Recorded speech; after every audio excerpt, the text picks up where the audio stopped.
magnetic wires, di ba? So, number 1 is paramagnetic.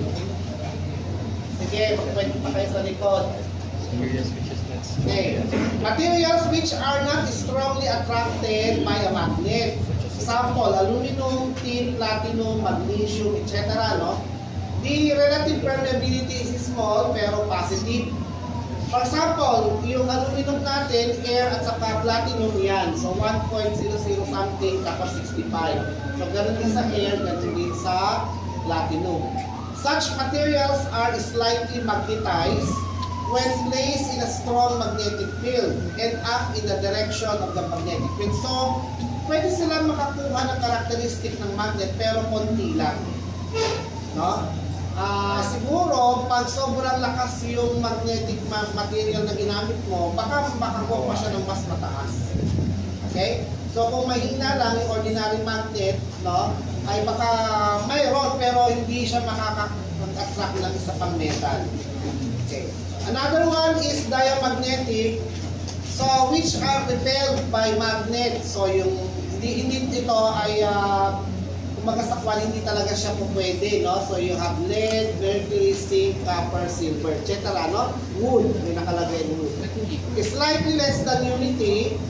So ito yung mga example ng kanilang relative permeability, no? They are slightly magnetized when placed in a strong and act in the direction opposite of the applied magnetic field. So yung dia at saka yung parang hindi siya masyado nakaka-attract ng magnet except this one. Mabilis siya makakapag-attract ng characteristics ng magnet. So meron tayo tinatawag na soft pero magnetic at saka yung hard pero magnetic. Diba? Na-discuss ko na rin sa inyo kung anong ibig sabihin ng coercive force, di ba? Ano yung coercive force? In your term. Coercive force.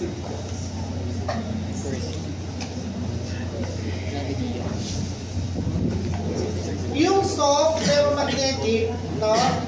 Mayroon siyang low coercive force. Ibig sabihin, baka sa tao, hindi mo siya tawag doon, hindi mo siya pipilitin masyado, bibigay na lang agad yun na, oo, sige na nga, sasama ako, parang gano'n. So parang gusto niya, tinapatan mo siya ng magnet, makakakuha siya kaagad ng karakteristik ng magnet. Pero mabilis din mawala sa kanya yung characteristics na yon.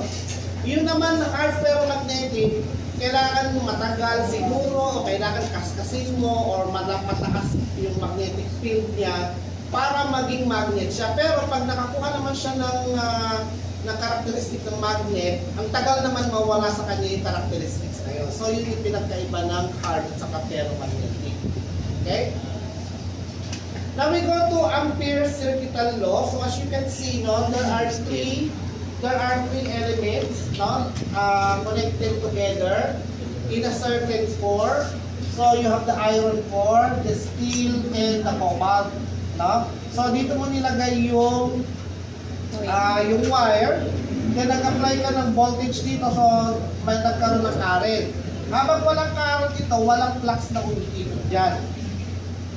Nung nag-apply ka ng current dyan, na-magnetize itong mga to. Okay? So therefore, mayroon tayong flux na dadaan sa iron, sa steel, sa cobalt, paikot-ikot yan, hanggang hindi nawawala yung current. Okay? Ayan. So, summation of Fm is equal to 0. Summation of magnetomotive force, no, is equal to Ni. Ano ba yung mga yon? So, ito yung H. Ano yung H nga ulit?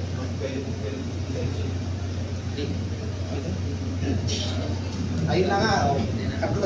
Babalikan na naman natin. Ano yung H? At saka yung beta. Yung H at saka yung beta, nagkakaano tayo dun eh. Oh. Ayan, flux density ang beta. And then yung H, magnetic field intensity. Okay? O, yun o. Magnetic field intensity at saka flux density.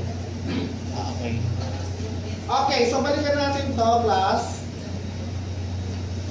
Ayan. Kukunin natin ngayon yung total magnetomotive force. Lahat sa kanila may kanya-kanya magnetomotive force, kaya ito yung equation natin. So, iisa lang naman yan, iisang core, pinagdikit lang. Okay? Iba ang magnetic field intensity iba rin yung magnetic field, iba rin yung flux density ng bawat isa. Kapag sinabi mo flux density, yun yung kapal ng flux doon sa material. Denseness, di ba? Pag sinabi mong dense, dikit-dikit yung molecule kaya makapal. So iba ang flux density dito sa iron, sa steel at saka sa cobalt. Kaya nagkaroon tayo ng equation na ganito. So meron tayong HL ng iron, HL ng cobalt, at saka HL ng steel. So yun yung total F sub M, or kaya total Ni, kasi F sub M is equal to Ni, di ba? Okay, so let's try to draw first.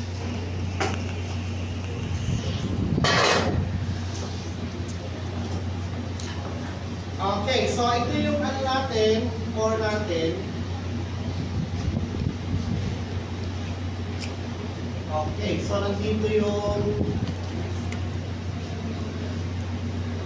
iron, nandito yung steel, and nandito yung cobalt. Tapos dito nilagay yung wire, so this one is I. So therefore, yung flux natin umiikot dito, no? Yan.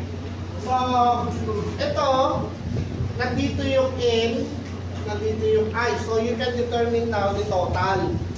So, F total is equal to HL ng iron plus HL ng steel plus HL ng cobalt. Actually, yan ay loop. Okay, yan. So, pag niloop mo siya, para lumalabas, F total minus. Kasi, bakit minus? Yung total Ni na yan, that is the force. Tatlo sila maghati-hati dun sa force na yon. Okay, parang yung voltage, di ba? Voltage, tapos may tatlong resistor. So, kung ano yung volts nito, tatlo sila maghati-hati. Parang ganyan lang din yan. Okay? So, therefore, that is HL Fe minus HL steel and minus HL cobalt is equal to 0. Kasi doon sa equation natin kanina, summation of Fm is equal to 0.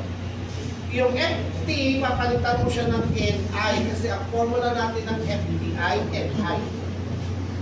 Diba? Etong H, doon sa curve, hinahanap yan. Okay? Curve or computation. Pero kadalasan sa curve. Kasi depende sa material. Okay? Okay, all the terms